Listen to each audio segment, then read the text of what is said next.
In the world of bodybuilding, there are many types of lifters. You've got the optimal nerds, the ego goobers, and everything in between. But that's not really what this video is about. Because in this video, we'll be discussing the problem with fake natties and the unrealistic expectations they impose on the youth. You see, there are many levels to this problem. There are obviously those who take performance-enhancing drugs who state they do not in an attempt to sell a product or inflate their image, much like the Liver King. But the focus on this video will be set on those who have taken steroids in the past and claim natural now. First and foremost, although steroids can cause a person to put on a massive amount of muscle mass in a short period of time, it's important to note that when that person stops using those compounds, also known as cycling off, they are prone to lose most of that muscle mass, especially if it's for an extended period of time. But I would like to emphasize one thing out of all of that.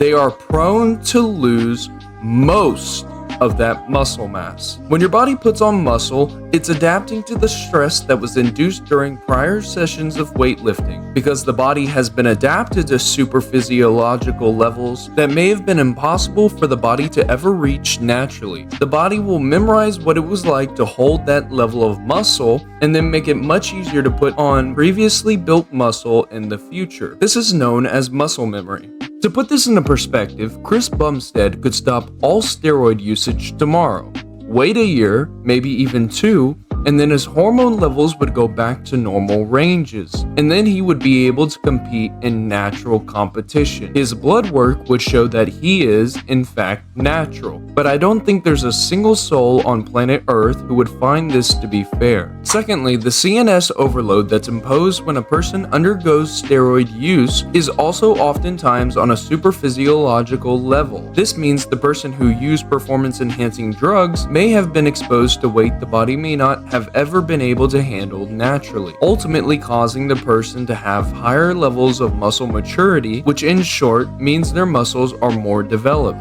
And lastly, cycling is harder than ever to notice nowadays, especially as it relates to fitness influencers whose bodies are their entire brand. It's unbelievably common, and that's a huge problem. Many of these guys have this social media stuff down to a science, especially as it relates to lighting, editing, and most importantly, timing. Oftentimes, these creators will take lots of pictures either while cycling on or off, but it's always one or the other. Let me explain. If a creator wanted to sell the idea that they were a massive mass monster, then they would likely only ever take photos, videos, or even make collabs while they're on the sauce, and save much of that content for when they're off cycle, then rinse and repeat. But the opposite also applies. If the creator wishes to sell a realistic yet super impressive physique, they may be inclined to do small cycles and only make content when they're off to avoid showing the massive size up and size downs. It would also be in their best interest to compete in shows, specifically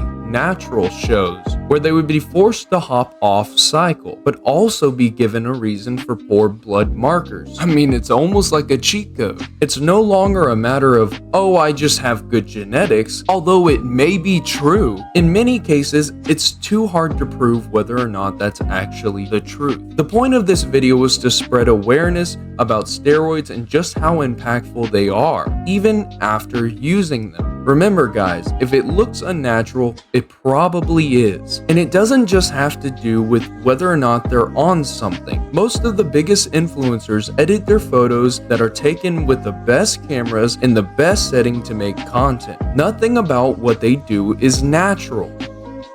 Thank you guys for watching till the end. If you enjoyed, remember to like and subscribe. And I hope to see y'all soon.